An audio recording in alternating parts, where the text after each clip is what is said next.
Hello, hello. Welcome, everybody. This is Open Office Hours. My name is Hannah, and I will have the lovely ladies introduce themselves. Hey everybody, it's Tatiana. Welcome. Hi everyone, I'm Brandy. Nice to see you guys. Hi everybody, I'm Karla. Good to see you. Thank you so much for everybody joining us today. No matter where you are in your Synchro journey, we are absolutely happy to have you. For those of you where it's your first time, welcome. And this is a open Q&A. And so what we're going to ask you to do is to please add your questions in the Q&A box. It helps us keep track of who is answering what. And then we are actually going to use the chat box for relevant articles and awesome videos from the YouTube page and just other resources that will help answer your guys' questions.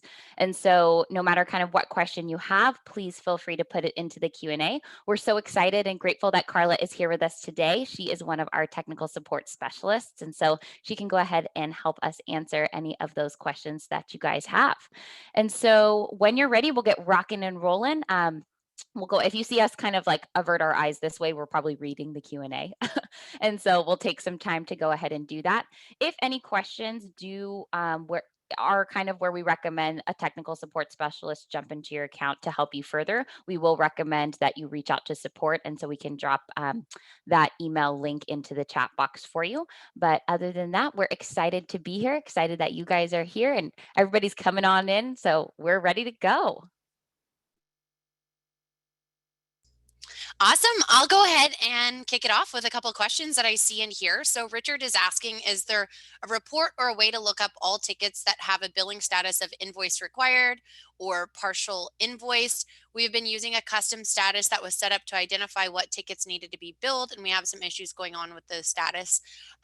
So what I would recommend doing, let me just share my screen with you really quickly, is you can actually see certain ticket statuses here. I think you're talking about the statuses. So I can set up like a saved search, and it could be based on a certain status. I could do my billing status here.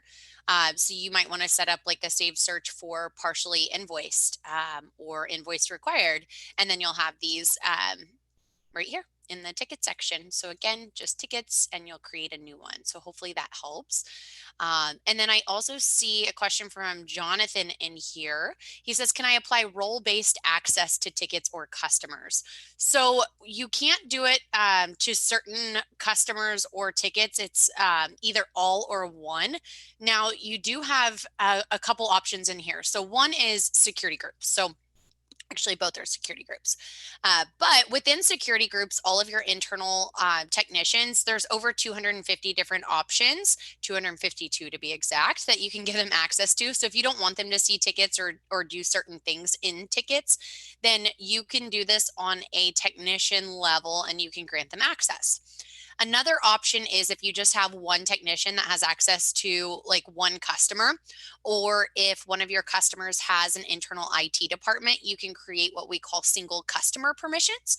So instead of the 250 things, you actually have this is funny. You just have 31 permissions just within that specific customer. So they just have access to one here. So hopefully that helps. And then last question is about customizing the dashboard. We don't currently have a way to customize the dashboard. Feature request. Awesome. Thank you so much, Brandy. Super helpful. I have the next question in here is from Jonathan. He says, can I log time to customer tickets but not bill them? I want to log the hours we spend working on customers to be able to see a report. And the answer is yes. Yes, you can. I am going to share my screen and show you where to find all those settings. So since we only have 4 questions in the Q&A, I'm going to kind of just go a little bit more in depth in this. It's not super complicated, just wanted to show you this from every angle. So if we go over to the admin section into the ticket preferences, I've opened that in a new tab. Make sure you click additional settings here, which will give you the second half of those ticket settings. Scroll down. There's one button in here that I recommend, and it is choosing if you want to charge time by default or not. So we'll come back to that, just keep that in mind. So really the difference here is as you guys have your tickets open and as you're tracking the time in here, when you click view log, you'll see that I have 3 time entries here. And because I am charging time by default, because I have this option selected here, all of my time is now billable time. So what I mean when I say that is if we go from this time entry section to this charges section of like what is actually going to be carried over to an invoice, you'll see that mine is I'm billing $0 per hour apparently, but your guys' numbers are going to be higher than that. But the point is, this is the time entries that you are actually billing your customer for.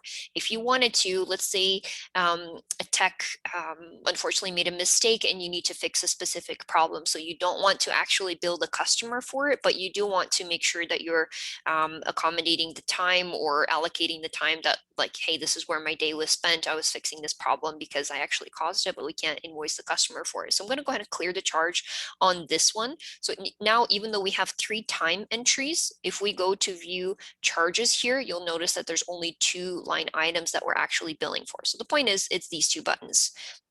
Or it's these buttons right here. Is in the ticket timer log, you say charge time or clear the charge.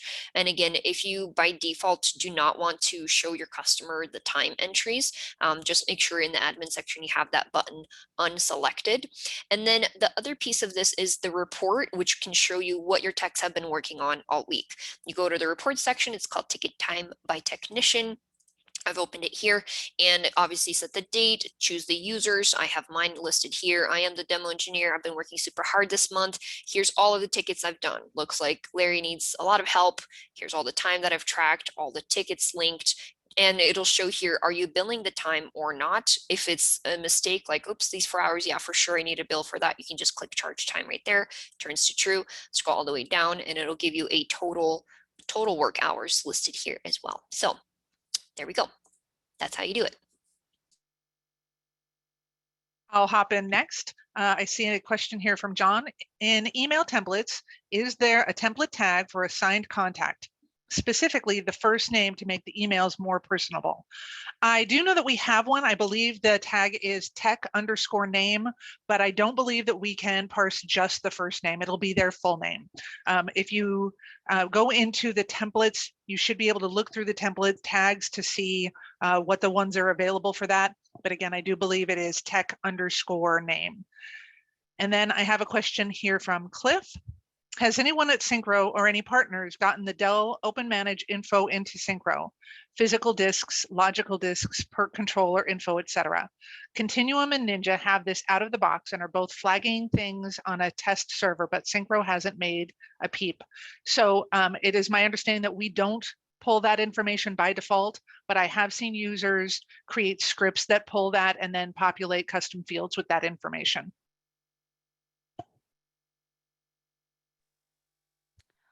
Awesome. Thank you so much, Karla. I'll grab this one from Gary. Our company have created products like Firewall maintenance. These services are paid for monthly and include several other services that we can offer on an on-demand basis. Is there a way to have an alert pop up when a customer has paid for a service like firewall maintenance so it reminds our techs not to charge them for some on-demand services? So I do have one idea for you. I'm going to go ahead and share my screen. So when they pay, there's not an automated way to say, okay, that this is paid for unless you were to use like a prepay hours type thing. But in the customer section where you can edit the client, you can add in a internal ticket warning. And so that means that when this client or any contact from this client opens up a ticket, it does provide a warning for your team. And so if there were services that were already paid for, you could add this in there. And then that way it could give them that warning of the services that were already paid.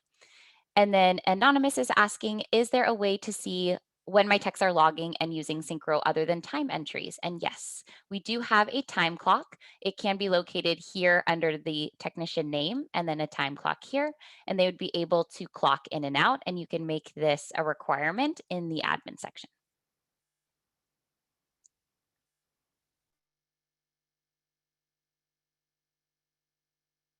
I think it's me. Okay. Couple questions here. Richard says, is it possible to set up 2 or 3 people to be able to access the same asset with the new Synchro remote? I'm assuming you're referring to giving end user access. So with that, like you could have the person who's assigned to that asset, give them access. And then like if there was someone who needed to have access to all of their devices, you could do it that way. So 2 contacts could have access. Another question is from Daniel. Is there a way to disable the small screen preview in an asset overview page for specific users and assets rather than globally disabling it? So yeah, you can't do it for specific assets, but you can do it for specific users. So actually, if you head over into that security group for that technician, you can choose the view thumbnail. Now, there's also going to be a global setting in the preferences that will override. So if you want to restrict it to certain technicians, then you should do it right here. And then on the RMM preferences, I think it's on RMM preferences. If you select this, it's going to override the settings in those individual groups. So you want to make sure you don't select this option if you plan to do that. So hopefully that helps. I'll hop back in here. Bree asks, is there a way to see which technician ran a script? Unfortunately, there isn't a way to see who ran a script, mostly because most scripts are scheduled or put onto an asset, and there isn't any history that we keep for who just what script ran. If that is something that you really want, go ahead and email into support with a feature request. We'll be happy to add that and add that to our list and let you know if and when we do that. And then there's another clarification from John. I should have been more specific. I meant assigned contact for the customer. Is there a tag for this? So we do have the tag customer_first_name, and that should pull the main customer first name. But if there is assigned contact, I believe that it also just pulls the contact first name as well. And that's what I have. Thanks, Karla. Another question in here from Russ. So dealing with policy update, one option is to prompt the user for reboot with a message. Does this let them choose to not reboot at this time? So there are 2 different options. One is prompt the user for reboot with a message, and the other is prompt with message and attempt reboot at a specific time. So what I would do, and I can share my screen with you to show this for those of you who don't know, when you're specifying your Windows patch policies and choosing your categories, there are those 4 options. So this one, if you were going to want to make sure it did reboot, I would select this 4th option because then it will attempt a reboot at a specific time regardless. So I would select that one if you don't want to give them that option. Awesome. Looks like I'm next. Link is asking, is there an ETA on fixing the domain spoofing issues, DMARC and DKIM failures with Synchro notification emails? So Link, I don't have an ETA on this, unfortunately. If you have a ticket open with support, you can always respond to that ticket and ask if there has been an update on the timeline. Again, I'm not sure about the details of that specific issue, unfortunately. So I hear you. It sounds like this is super important. So definitely reach out to support and see if they have any updates from the devs for you. And then I have a couple others here from Anonymous. Says, as a follow-up to the time clock question, what if we aren't using time clock? We use an external time clock application as we have office staff who don't use Synchro. So unfortunately, through there isn't a way to import time entries from somewhere else into Synchro. So it sounds like if you have folks in the office that are not necessarily using Synchro, they obviously would not have a license of Synchro, so they wouldn't be able to track time in Synchro. So if you're using something outside of the Synchro suite, then I would kind of just leave it there. I don't know if that's addressing your question. Let me know if you have a follow-up there. Jeff says, I would love to see asset idle time. Other RMMs have that info, so definitely hear you on that one. I am going to pass this along to our product team for you. And then the last one is from Gary. Super, super helpful. I love this.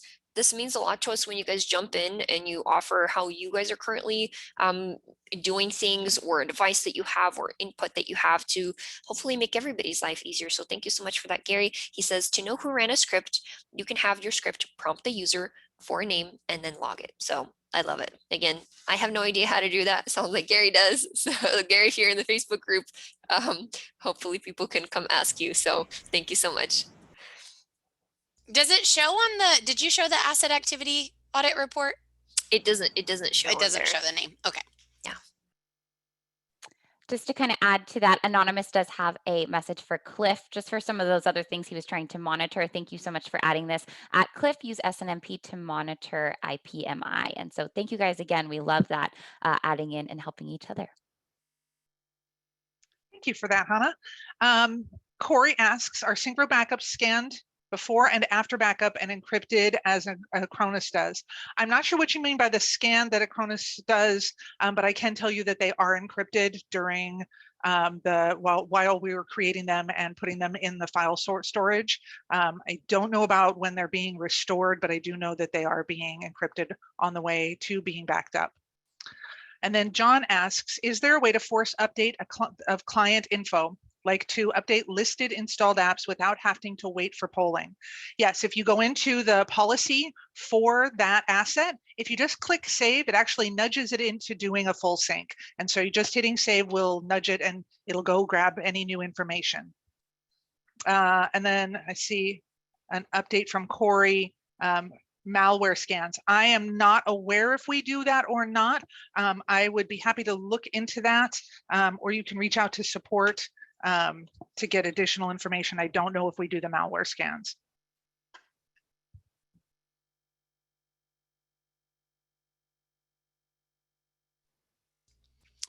I don't think we have any ETA, Jeff, on nested policies, but like really, really soon. I think you guys should be getting some information like soon. I promise. Good question, John. He says, are there plans for having community OID recipes like the community scripts? So I'm going to drop into the chat box. We do have a member of the Synchro community that built something out for you guys. So I'm just dropped a bunch of resources for SNMP, but if you take a look, there is a community library of the OIDs. It's not through Synchro. It is directly built out through that link that I showed you. So definitely take advantage of it. Thank you so much. Link has a comment just on Gary's firewall maintenance question. He says, for Gary's firewall maintenance question, I deal with included labor by using contract price overrides to zero out pricing specific labor products that are included on an agreement. And so thank you, Link, so much for that. Yes, let me just share my screen. And so inside a ticket, if you'd like to zero out your labor rates, you would do that utilizing a contract. So in the contract section, those labor rates are what pull from the products and services section. And so in here, I'll just jump into one as an example. You could go ahead and pull through those different labor rates and then decide that, okay, those labor rates are going to be zeroed out. That way, when tickets are worked for this specific client, that then they come in at a zeroed out cost. Awesome. Thank you. Jeff says, I posted a bunch of OID recipes to the Reddit thread. So thank you for that. Warren is asking, when we look at the asset overview screen and see a screen thumbnail, how current is the thumbnail and does it get refreshed and at what interval? It refreshes every 60 seconds, but if you refresh your screen, it'll be live. So I did this test the other day with someone. I had the preview up, I had the live session, I changed something, I refreshed in Synchro, it automatically picked that up. So if you're like, hey, are they actively working? Are they giving a presentation right now? Are they done with that? Can I like just refresh and it's live? Corey says, can you give a couple examples of automated remediation? To be honest, like I would resort to our group here. Like if there are certain automated remediations that you all do, and I'll just preface that with, we're not MSPs. So what we think is cool in here might not be for you. We did do, Frank, our technical support team lead, he's the one I think that did the deep dive on automated remediations. So we can dig that one up. It's posted to our YouTube channel and show you. I am just going to go into automated remediations real quick because our questions there aren't any. So you can be really broad or granular here, and you can use really simple alerts like, hey, device has low hard drive space, let's go ahead and do the following. The goal here is for you all to not have to lift a finger, right? We're doing the work for you all so you can do other things. You're also able to bill. So I could convert this into a ticket. I can also just go ahead and clean temp files. I could email them. Some people don't even do that part, right? They just go ahead and run the script and clear the alert, just like go on with your day. But the important thing is we can fix the issue without the customer even knowing that there ever was one.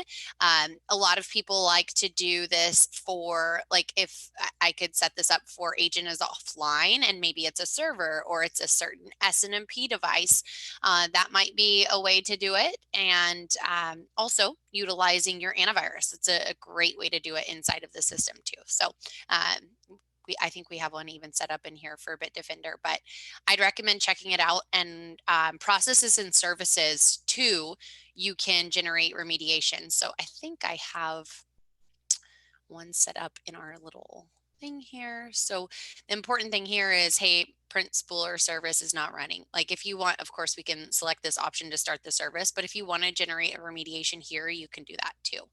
So hopefully that helps. Awesome. Thank you so much. I have a follow-up question from Derek. He says, there was talk before New Year about nesting policies or being able to apply multiple policies to an asset. Is that still a thing, or is there a timeline to it? So Brandy already answered this question. We don't have a super like a hard deadline on it, but we are getting very, very close. Like we have seen previews of stuff, and that's kind of all I can say, but we can't show you guys, unfortunately, but it's very, very, very soon. So stay tuned. All right, Martin has a question. Is there a difference between clearing and deleting alerts? Clear, manage versus delete. We cannot see a difference. How do the security settings work in relation to them? So if you clear an alert, it actually is just hiding it from your view and it's putting it in a pile so that it's not in your way so you don't have to deal with it. If you delete it, it's actually gone. If you clear an alert and maybe you need it back, you can't see it, but support can. So if you emailed into support, if there's a specific alert that you're like, hey, I need that back, or I need the details on that, we can get that for you, but deleted alerts are gone. And then is there a security setting in relation to them? I don't believe we do have a security setting for those, but we do have the automated remediation if you needed that. And I'm guessing that if you're asking something like, if you can make it so people can't, while there are some policy, or not policy, alert settings in the security settings, I don't believe that we have the ability to negate somebody's ability to clear versus delete. Thank you so much for that clarity, Karla. That's super helpful. I have a follow-up question from Anonymous, and I might need some help with this one. So let's see. It says, I probably wasn't clear about the follow-up on the time clock question. I was referring to being able to see when my techs use Synchro if we aren't using the time clock. In our scenario, enabling time clock just to see login information for users, we're duplicating work. It also lets my techs know I'm checking when they're logged in and I need them to be. Oh, okay. I got it. I think that ticket time by technician report is going to be where it's at for you. So where is my screen? Here we go. So here in the reports section, I will show you. Go back. Scroll down to your employees section, and then here, ticket time by technician. So this will show if they are working a ticket and they're tracking time on the ticket. Again, you don't have to bill your customer for that time, but this is going to be another way. And I see what you're saying, like your employees clocking in elsewhere at the beginning of their day, and they're already saying like, hey, I'm here at 8 a.m. You don't want them to, when they log into Synchro, to clock in again in the Synchro system. So again, if you choose to require that they track time for anything that they're doing that's related to a ticket, this report will take care of that for you, because you can say, all right, demo engineer, and you can even run this if you want to be like, you can run this on a schedule daily if you wanted to say like, hey, out of the 8 hours today, where was demo engineer spending their time, which tickets were getting resolved? So it'll give you a total at the end of the day of time spent resolving actual tickets. And you can export that via CSV if you need to do some kind of math of like, whatever else they could have been working on. If they only spent 4 hours in Synchro today, then you can compare that with your actual time clock. So I think that's what you're asking for. If not, please send another follow-up for clarity. I'm happy to help.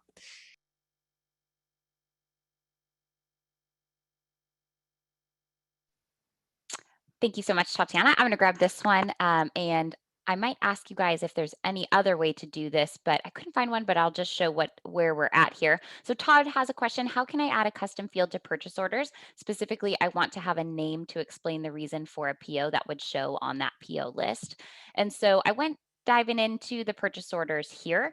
And so although there is a general notes section here, which is probably a great place to put why the PO is being handled, that specific field does not show on the main screen here. And so I can absolutely pass this along as a feature request, but currently there is not a way to add in a custom field and then have that show on that main screen. Awesome, thank you. Corey says we found that Synchro will not push the 21H1 update. Is anyone else having this issue, or is this a shortfall of Synchro? So Synchro actually doesn't handle the main feature Windows feature updates, and that's because they don't play nicely with any RMM. Just to be fair, there is a script. It looks like it must be in the community script library. I'm just taking a look at the Synchro MSP users Facebook group, which, by the way, you guys, I would recommend joining that, because I just searched 21H1 and I got a whole list of populated things that are helpful. So one is how to create a saved asset search so you can quickly view those versions. And what you could do is you could select them en masse and you could run that script. So that would be a great way to do it. Someone else said that the Synchro script worked great. So definitely recommend checking out that group. You can learn a lot. There's a lot of very useful information in there. And typically before you can find out from one of us or support, like, someone else has an answer.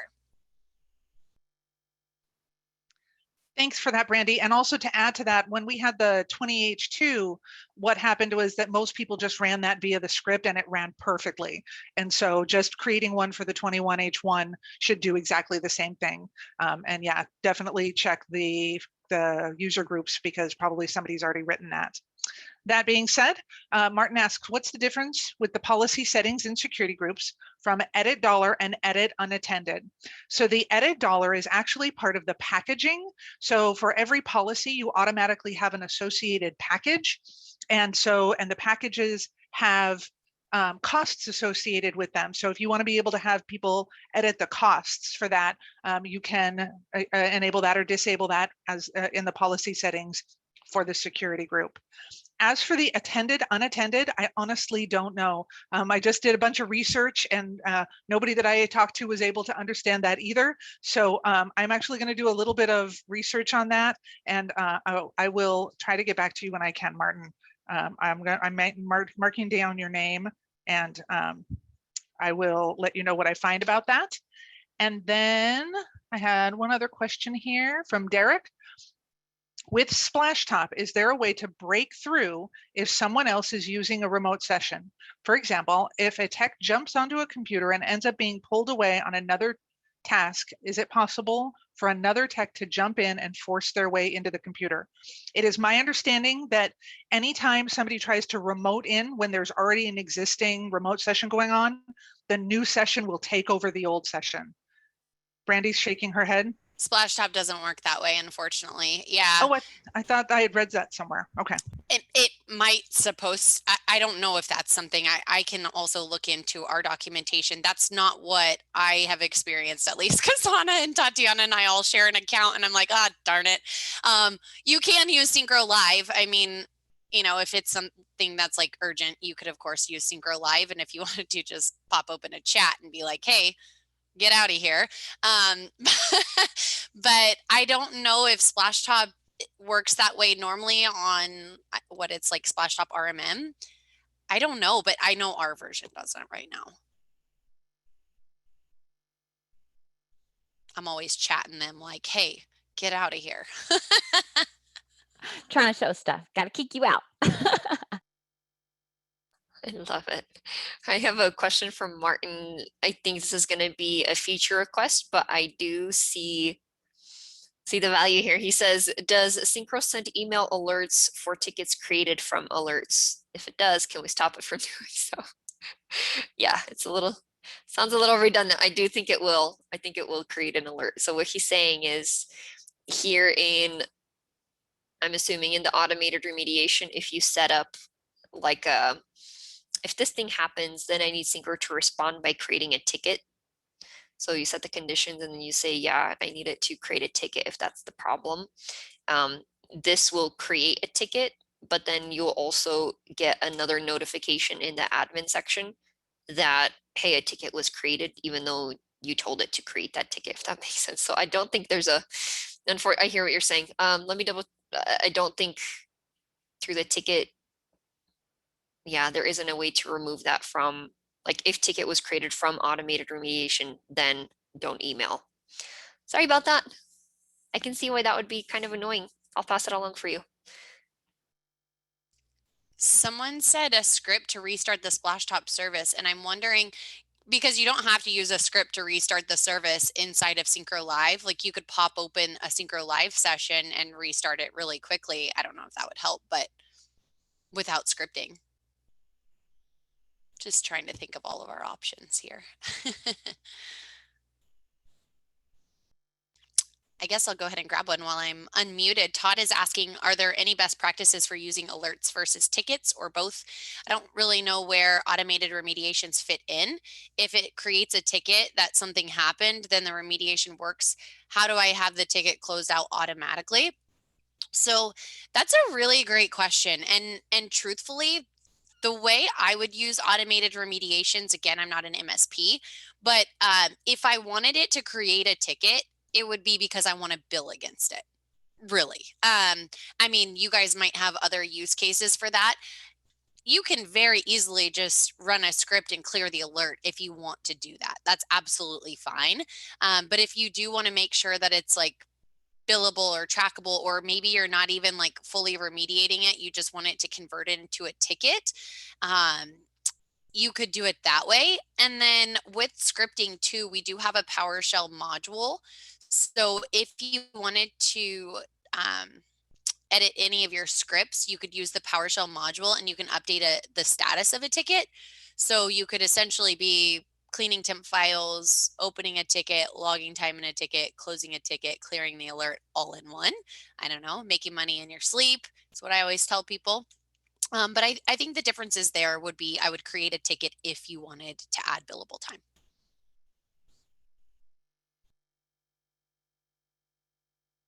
You should ask that question when Andy's here. That's so funny that you said that. I literally just pinged Andy on a question from Richard. I'll have to get back to you. He says, what is the best way to set up an automatic ticket creation on backups that fail with the Synchro backup service? I just checked in the automated remediation. I didn't see a condition for it, but maybe I just don't have some button clicked that enables that somewhere. So I will let you know once that's available. I also checked in mine. I'm wondering if, like, when you do enable that, if it unlocks like certain scripts for you, but I didn't find it in the documentation either. So I don't know if there are automated remediations, or if I know you get alerts through the system. So that could possibly just be, I don't know. Good question. Oh yeah, we just had a dev respond. He said it would be an RMM alert. Yeah, so if an RMM alert comes in, then you can use that as a trigger for the automated remediation, but it wouldn't be like its own standalone condition, if that makes sense. Sweet. I will hop in now. Let's see here. I've got a question for Martin. What is the difference between a global admin and administrators group with all the permissions ticked? The administrator, if you have an administrator group with all of the permissions ticked, they then have access to all of those things you ticked, like they can create a ticket or they can delete an invoice, all of that.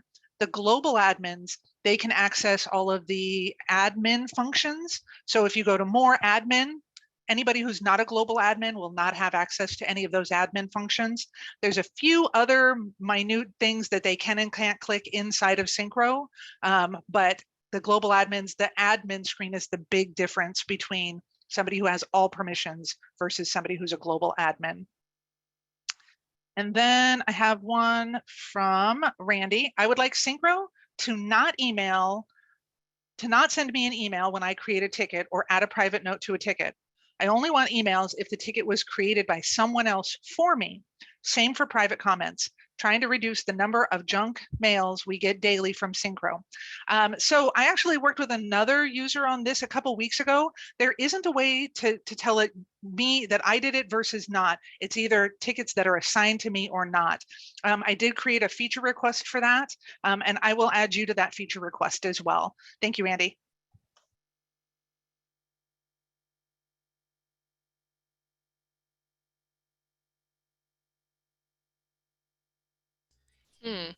I have an interesting question from Todd. He says, is there a way to directly generate an event log query from the event view in the backgrounding tools? Oh, I see what you're saying. Not at this time. That would be super cool though.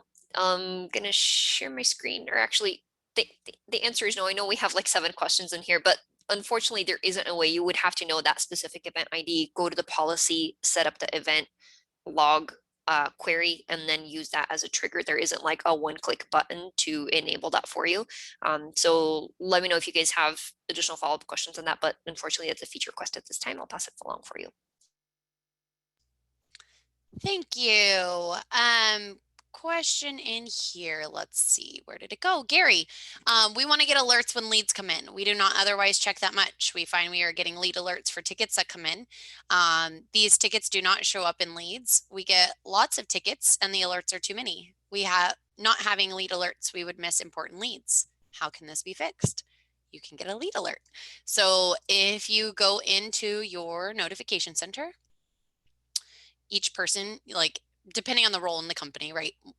A lot of technicians might not need to get it alerted if there is a new lead. So if I just look for leads, lead was created, lead has been assigned to me. I can choose how I'm going to get notified. So those would be your alerts there.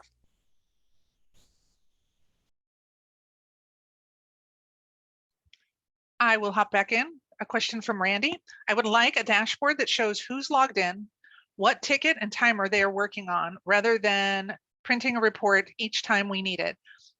It's not available at this is this information available via the API? I believe that information is available via the API, but I can't swear to it. I haven't tested exactly that. This would be a feature request to be able to put it onto the dashboard. And I put your name down, and I'm going to create a feature request for you, Randy, on that, so that we can add that to the dashboard. And then another question from Miles. Actually, no, a comment from Miles on the question that I answered earlier, and I do believe this is correct. I believe policies, edit, attend, and unattend allows the tech to change the remote access requirement for client permission. So that option in policies where it says that that the end user needs to approve somebody trying to remote in, that's what that policy setting is for, and that does make sense. I'm guessing that that's correct.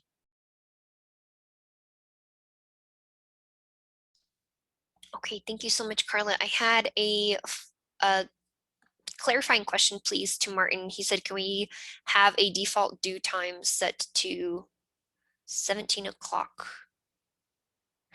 I don't think so. I feel like this is maybe asking about SLAs, and you can have like a 24, like you can set a time countdown, but I don't think there's a specific way to set like it has to be due at this exact time. So we can pass that along as a feature request. Richard, I do have a follow-up for you for the for your question about setting up automatic ticket creation on all backups that fail with the Synchro backup service. It sounds like this is something that is on the list to be added to Synchro. You can receive a notification. There's a setting for that in the notification center for failed backups, but at this time there isn't a way to actually plug that into the automated remediation. I thought there would be a setting like alert body is something related to backups, but it sounds like that's something that's on their to-do list of being added in the future. And I think that's all I got. I'm going to grab this one really quick from John. John's asking, does MMS work with the FlowRoute SMS integration? If not, are there plans to add it? John, I just reviewed the knowledge base article and I just dropped it into the chat box for you. I don't see anything about MMS. I'm not sure if Karla knows if that would work with the FlowRoute integration. I didn't see anything on there. I think it might just be for SMS, but I would absolutely recommend to just reach out to support just to see if that could be a functionality.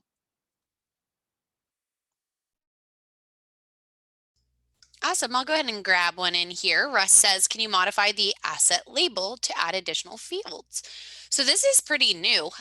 It used to just be a standard label, but if you head over into your admin section to PDF and email templates, there is a label template in here and you can choose, okay, my asset label I can customize. And then there's even available tags that you can utilize here. Not sure if you're looking at adding like additional fields from here. I think you do have to use the tags right here, but this also uses custom fields, customer custom fields. So you could create like a customer custom field for that.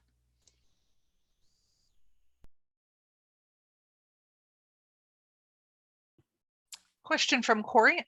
We are getting tickets and congratulations on your new lead every time we send a calendar request from Outlook. How do we manage these? So I'm going to share my screen real quick here. And my guess is the email address that the Outlook is sending to is probably one of these mailboxes. If you come into your admin and go into your mailboxes, it's very possible that it's one of those addresses here. And then depending on the settings that you have, you're telling it to create a ticket from here. It's possible that you're getting these. Not knowing where your Outlook is sending to, I can't say specifically, but my guess is that's what's going on. If you really are getting too many and they're coming into one of your mailboxes, you can either change your mailbox settings.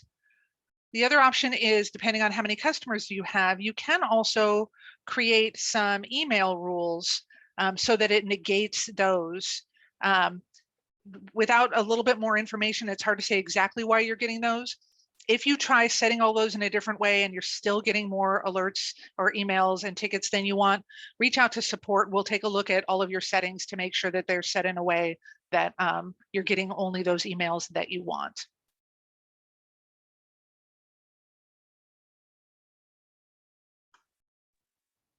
I'm going to grab this one from, oh, sorry, Brandy. I was just going to grab this one from Gary because it's along the same lines. And so he said, let me clarify, we have the lead alerts turned on. However, we are getting leads alert for tickets that are coming in as well. So the lead generation and the ticket inbound emails, those are kind of they go side by side. So they kind of go hand in hand. And so we recommend that if you don't kind of want the lead emails to be coming with those ticket emails, for your specific notification sets, you can turn off the lead notification. And then if you want to create just like a separate email that gets those in the notification center, you can create a custom notification set for your leads. Awesome, thank you. Todd says, if I want to establish that some event processor service stopped happens X times a month, can I report on tickets if I open and close tickets? So regardless of if it is an automated remediation or not, you can absolutely, like when you run your ticket report, it's going to pull those in. But I also like to show another report in here. So this is going to be, I think Tatiana talked about this, but this is going to be the asset activity audit report. So in here, you can also show like your automations. Where is it? Is it this one? I thought it said automated remediation, but you could show like your RMM automations. This is actually your automated remediations, and it'll show if a ticket was opened using that too. And I can just, since we don't have, oh, it's already 9:45. Let me just see if I have any that I can populate real quick. This report takes a little bit, just Larry usually has a lot of data in here, but oh, he doesn't have any. Anyways, it'll show if a ticket was open. Sorry about that one. And I think while I'm unmuted, I can go ahead and grab another one in here too, actually. So Todd says, is there a diagram showing how all the different parts of the system work together? There isn't. We don't have something like that. We do have like the getting started guide, but nothing that's going to show how they all work together. But great suggestion and we can pass it along to the team. And then Derek is asking, is there a way to set up an automated remediation for a ticket that comes in based off of its subject or other activities or something like that rather than an alert? So for something like that, instead of automated remediation, since you're basing it off of tickets, you're going to want to set up ticket automations. So if you go into your admin section, you scroll down to tickets, ticket automations, this is where you could do it based on like a certain subject. So I could say that my ticket subject was this, and so I want to go ahead and do this, this, and this. So these are ticket automations.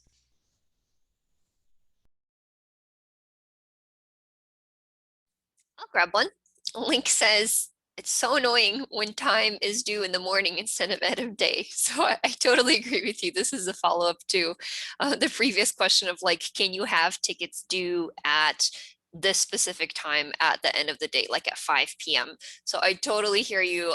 That is like, I understand if you have a 24-hour SLA and they opened it super early in the morning, then it's going to be kind of like waiting there for you, and it can be due before you're even up in the morning and trying to fix the problem. So yes, I just thought the wording there was kind of funny, so I will pass it along to the team for you for sure. And then the other question from Derek, Zoom is doing some weird things. Brandy just answered that about the ticket automation, so I'm going to clear that one out as well. Awesome. Thank you so much. This is just the reminder to go ahead and grab the links and whatnot that you would like from the chat box, since when the session ends today, those will disappear. And so there's a lot of great stuff in there: OID recipe repository, Facebook, Reddit, all the good stuff. Scott has a comment just about the turning off the leads, that the problem with turning off the leads is that new customer leads will never get to us, but otherwise it's way too much. And so I can appreciate that. I will absolutely pass that along to the team as feedback. Richard says, I currently have backup in a failed state, but no alert when setting up Synchro backup. Is there an option that says alert when no successful backups in X days? But I don't see an option for an alert on a failed or warning backup. Maybe this is a report request. So let's look at this together. I know we don't have a ton of time, but I want to take a closer look because this is something that is obviously super important. And like I said, they are building out a set, like for it to come in as an alert instead of a notification. But for some reason, I thought, I could be wrong. Yeah, it should be here. Backup encounter warning, backup job failed, and you should be getting these alerts in the way that you choose. So definitely, yes, please, if it's not working the way that you're expecting, please reach out to our support team so that they can take a closer look and troubleshoot that for you. All right, and Corey asks, can we force a restart on an entire organization at once? Absolutely. Let me show you here. So if you are looking at your assets, you can either use a saved search, or you can come up here to your site. So for example, I have a customer name Haven PD. And let me get this screen out of my window. I'm going to do a search. So it's everybody at Haven. Why is it not doing my Haven?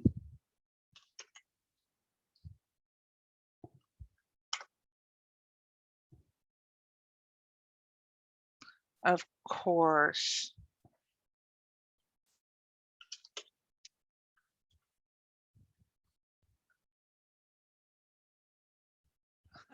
Sorry, folks, not sure why it's not giving me my search. So let's come in here and I'm going to create a new saved search where the customer is.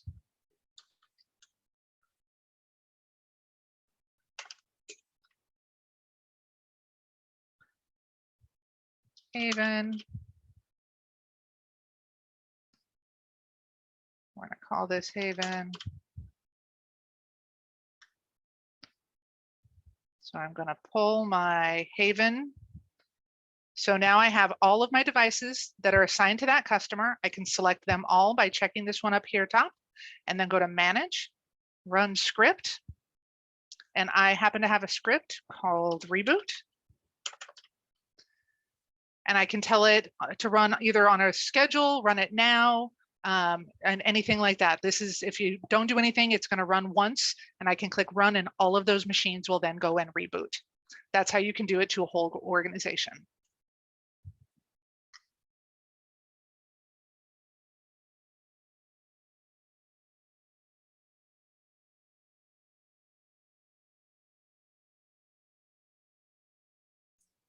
The queue is clean. We still have 9 minutes left. This was super fun. I feel like that was a flurry of questions back to back to back to back.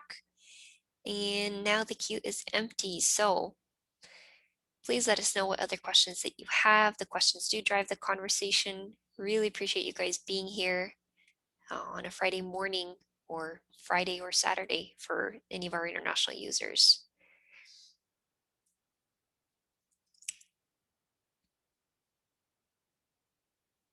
There's a question from Randy. Is there a way to delay a script from running by X minute? There is not a way in Synchro to tell it to pause, but you can write a pause into the script. There's both PowerShell and command line have options to pause the rest of the script from running until whatever time frame you can, but we don't have a way to do that in Synchro at this time. Thank you, Richard. We appreciate your feedback. You guys are awesome too. And then I also see a question, Corey, can I have pizza? I want pizza. I don't know who's giving it out, but I want pizza. And then is the password for Android Synchro the same as a password for computer browser? Yes, same login. Good question.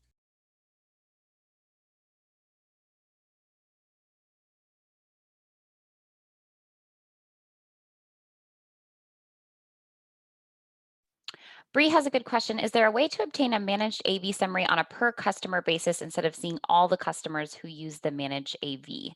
And so in the report for managed antivirus, I do believe it's going to be everybody. Is there a filter for customer? Let's just take a look. We'll jump in there. And then I'm going to go in the report section to the managed antivirus summary. Excuse my internet, it's a little long. Okay, so it looks like it does show the client, but it doesn't have an applied filter. And so another way you could get kind of a report type and then export the data like via CSV would be to go ahead and execute a saved search and then be able, and I'm assuming you're using something integrated, so be able to search for devices that have either MCSoft, Bitdefender, or WebRoot, and then apply a specific customer filter, and then it would give you those assets that have that antivirus.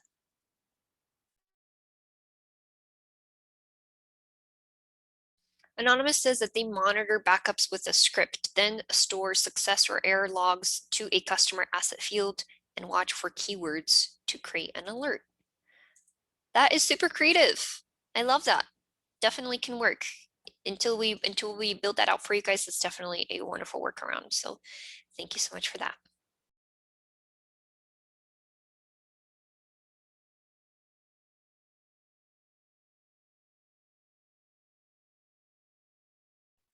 Jeff is asking new features coming next. Stay tuned.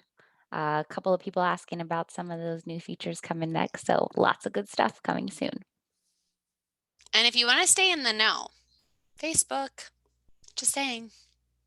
It's where all the news, I don't want to say drama because I feel like we're a pretty non-dramatic community. But if you want to stay on the up and up, for sure, Facebook's where it's at.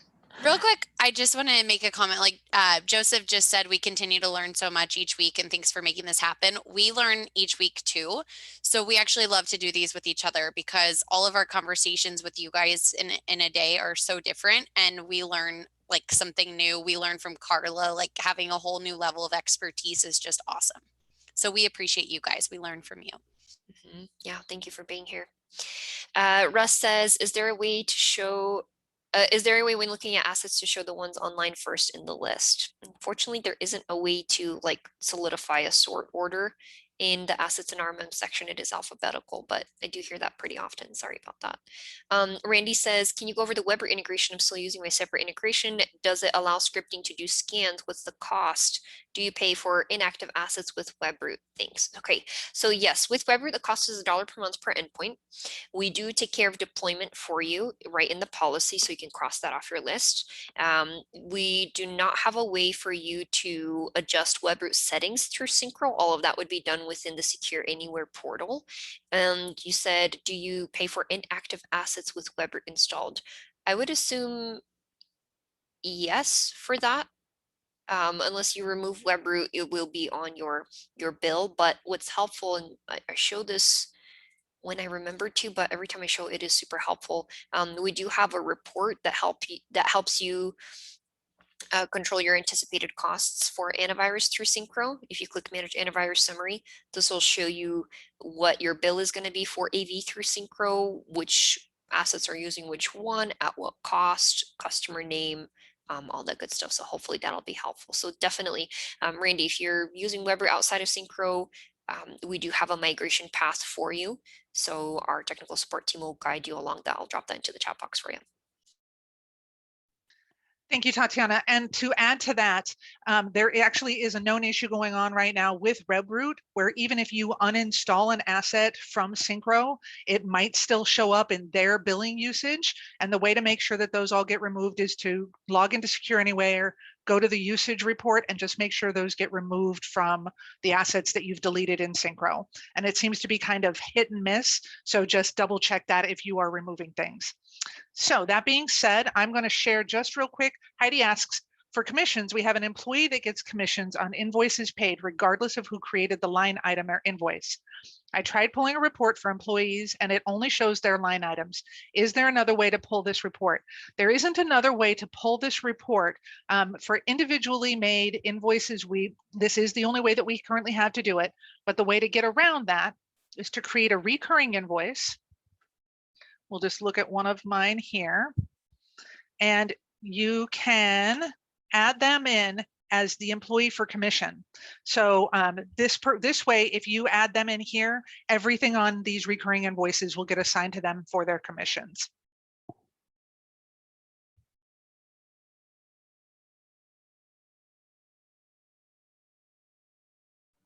Awesome. John just has a amazing comment. Thank you for doing this. I fall asleep watching the past open office hours on the YouTube page, but learned so much. BTW, I don't fall asleep because it's boring, thank God, but because it's late. Thank you, John, for that. Next week, we'll be adding a wake up John randomly in the session. And then that way, when you're watching the recording or you're joining, we can wake you up.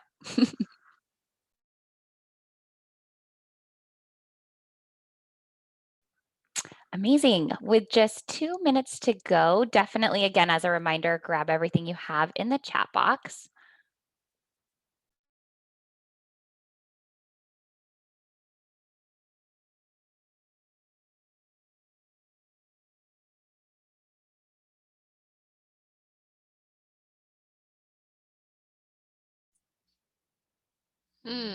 Corey says the list shows far less AV than what we're being charged for the report. I mean, please reach out to help@synchromsp.com so they can look at that for you. If you can compare a list of the report as well as which assets have it active on, and if you look in your WebRoot portal and show, it might be that comment that Karla was addressing with WebRoot specifically. Corey, definitely reach out. It's help@synchromsp.com. New WebRoot portal is awful. Oh, I didn't know they got a new portal. What? Yeah, I think they rearranged it completely. I've heard that before. Sorry, and does Corey. the Synchro report show the add-ons? I don't think I'm wondering so. if anything was in there, you know. That's a really good point.